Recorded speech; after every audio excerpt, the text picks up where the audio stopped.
صادق بھائی آپ نے ایک بات کر دی عمران خان کے متعلق 2026 کیونکہ ریکارڈنگ ہو رہی ہے 2026 کے اختتام پر ہم نے آپ کو دوبارہ انوائٹ کرنا ہے. بات یہ ہے آپ نے یہ فرما دیا ہے کہ عمران خان 2026 میں نہیں آئیں گے, شہباز شریف 2026 میں پرائم منسٹر رہیں گے. مشکلات کے ساتھ ساتھ کیا آپ کو prime minister of Pakistan Maryam Nawaz نظر آ رہی؟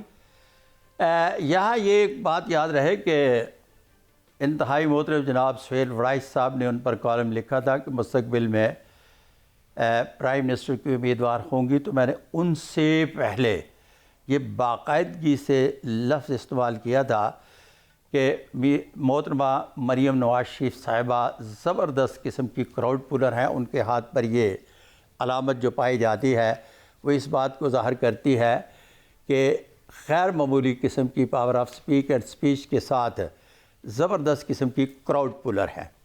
اس کے علاوہ ان کے ہاتھ پر دل دماغ کی ایک لکیر اس بات کو ظاہر کرتی ہے کہ ہر کام کے نتائج جلد چاہتی ہیں, اور یہ موٹف جوپیٹر ان کا جب دیکھیں گے ہاتھ ہے تو یہ ابھرا ہوا یہاں گوشت نظر آتا ہے جو اس بات کو ظاہر کرتا ہے وہ ہر کام کو اپنی انا کا مسئلہ بنا کر لیتی ہیں اور اس کو پایہ تکمیل تک پہنچائے بغیر دم نہیں لیتی, جس کی بنیاد پر انہیں پالیٹکس میں انفرادی اور امتیازی حیثیت حاصل رہے گی.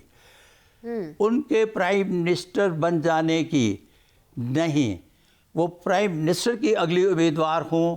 میں نے سہیل وڑائچ سے پہلے یہ نیوز بریک کی تھی. نیوز بریک کرنے سے مراد یہ ہے کہ ان کا ہاتھ دیکھ کر یہ پیش گوئی کی تھی کہ وہ مستقبل کی پرائم منسٹر ہیں. واللہ عالم بالصواب. آپ نے ان کے بیٹے کا ہاتھ دیکھا؟ جب مستقبل کی پرائم منسٹر کا لفظ استعمال کیا جاتا ہے تو بنے گی یا نہیں بنے گی یہ میں ابھی بات نہیں کر رہا, یہ وقت آنے پر کروں گا. واللہ عالم بالصواب. صادق ملک صاحب, آپ نے اگر مریم نواز کا ہاتھ دیکھا ہے تو اتفاق ہو سکا کہ آپ نے ان کے بیٹے جنید صفدر صاحب کا ہاتھ نہیں میں نے دیکھا جی. ٹھیک ہے, آپ نے نہیں دیکھا, لیکن حضور انور آپ کو 2026 میں افغانستان یا بھارت کے ساتھ جنگ نظر آ رہی ہے؟ اچھا, افغانستان اور بھارت کے ساتھ جو جنگ ہے نا یہ بنیادی طور پر میرے پروفیشن کا حصہ نہیں ہے. یہ پھلڑ باز نہیں ہوتے, پھلڑ باز جنہیں ہم کہتے ہیں کہ یہ ستاروں کے ماہرین ہیں, انہیں پوچھیں کہ میری تائی کا کیا حال ہے تو وہ اس کا بھی بتا دیں گے. ہاں, لیکن جہاں آپ نے یہ کہا نا کہ اگر یہ باز نہ آئے تو پھر فیلڈ مارشل اس کا جواب تو ضرور دیں گے. صادق ملک صاحب, نواز شریف کا ہاتھ دیکھا ہے؟ میاں نواز شریف صاحب کا ہاتھ دیکھا. نواز شریف صاحب وزیر اعظم رہ چکے 3 بار, اب ان کی بیٹی کے بارے میں آپ بتا رہے ہیں کہ آپ کی پیش گوئی ہے کہ وہ ہو سکتی ہیں, تو آپ کو کیا لگتا ہے کہ پھر نواز شریف صاحب کو موقع نہیں ملے گا یا آپ کو لگتا ہے کہ وہ چوتھی بار بھی وزیر اعظم بن سکتے ہیں؟ اچھا, اس طرح سے ہے کہ میاں نواز شریف کے ہاتھ پر ڈبل راجہ یوگ پایا جاتا ہے, جس طرح سے انتہائی محترم جناب سید عاصم منیر صاحب کے ہاتھ پر بتایا. اسی طرح سے جب ڈبل راجہ یوگ کی بات کرتے ہیں تو یہ یکے بعد دیگرے جہاں جہاں کمبینیشن بناتا ہے وہاں کمبینیشن بنانے کے بعد مواقع تو میسر آتے ہیں. اب میاں نواز شریف صاحب کے بارے میں ایک بات یاد رہے کہ آپ کے GNN کے پروگرام میں باقاعدہ عمر بشیر صاحب کے ساتھ میں یہ کہہ کر گیا تھا کہ میاں صاحب بڑے بڑے جلسوں سے خطاب کریں گے, بڑی زبردست طریقے سے پھولوں کی پتیوں سے ان کا ملک میں آمد کا انتظار کیا جائے گا اور برسائی جائیں گی, بڑے بڑے جلسوں سے خطاب کریں گے اور پھر واپس چلے جائیں گے. جبکہ یہاں گراؤنڈ ریئلٹی اس وقت یہ تھی کہ میاں صاحب تشریف لائیں گے اور اس وقت ایسی مومنٹ بنے گی کہ پرائم منسٹر کا اوتھ لیں گے, جبکہ ایسا بات نہیں تھی. اب بھی ان کے ہاتھ پر زبردست قسم کے مقدر کی لکیریں اور سن لائن ساتھ دے رہی ہے. وہ بحیثیت کنگ اور کنگ میکر دونوں حیثیتوں کے لیے انتہائی خوش بخت ترین انسان ٹھہرے. واللہ عالم بالصواب. صادق بھائی آپ درست فرما رہے ہیں, آپ نے بڑی ایک خاص بات کی ہے, ڈبل راجہ یوگ.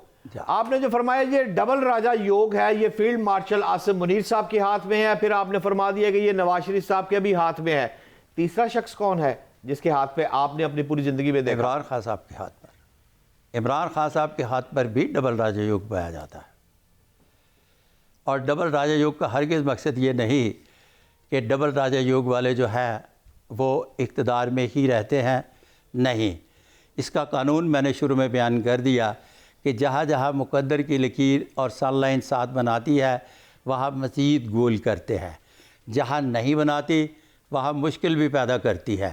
اچھا صادق ملک صاحب، بہت سے لوگوں کو یہ پتہ چلا جب کہ آپ ہمارے پروگرام میں آ رہے ہیں تو انہوں نے اپنے کچھ سوالات بھیجے، جن میں سے کچھ سوالات یہ ہیں کہ بہت زیادہ پیسے کمانا چاہتے ہیں تو ہمارے ہاتھ میں وہ کون سی لکیریں ہوں گی جس سے یہ پتہ چلے گا کہ ہم بہت پیسے کمائیں گے؟ اور ایک اور ریکویسٹ بھی تھی کہ ہم ملک سے باہر جانا چاہتے ہیں، کیا لکیریں ہونی چاہیے ہمارے ہاتھ میں جو اس بات کا تعین کریں کہ ہمارا مستقبل ملک سے باہر ہے؟ اچھا ویسے اس طرح سے ہے کہ نیو لاز آف پابلسٹی بائی صادق ملک پابلسٹ میں یہ ایک قانون قاعدہ بنا دیا گیا۔ نیو کیٹیگریز آف ہینڈ جو متعارف کروائی گئی ہیں وہ 7 طرح کی ہے: lower middle class, upper middle class, officer class, administration class, V I P اور سٹار لائف۔ ایڈمنسٹریشن کلاس کے جتنے بھی ہاتھ ہیں، کسی بھی ہاتھ پر آپ کو اس قسم کی کوئی علامت نہیں ملے گی جس کی بنیاد پر وہ بہت سارے ملکوں میں ویزے کے لیے اپلائی کریں گے اور نہ لگے گا۔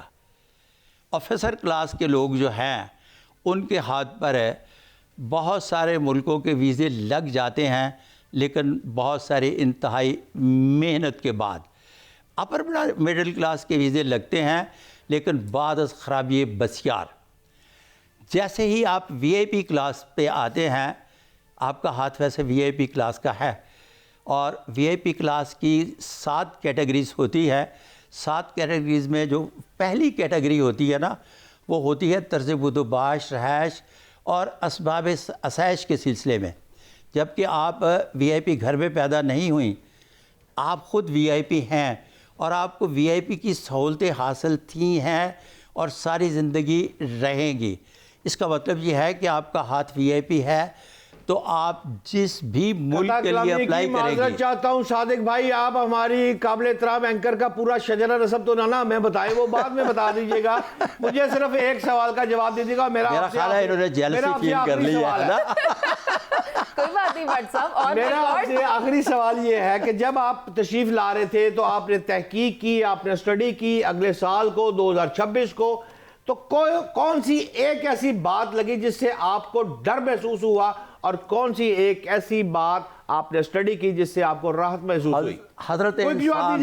حضرت انسان کے ساتھ جو چیز چل رہی ہے وہ ہے تیزی کا سفر۔ جس طرح سے وہ تیز سے تیز تر ہوتا چل رہا ہے، اس طرح سے اس کے ساتھ خوف بھی اس کا تیز سے تیز تر ہوتا چلا جا رہا ہے۔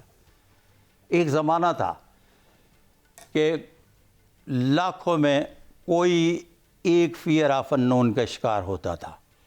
پھر ایک دور آیا، لوگ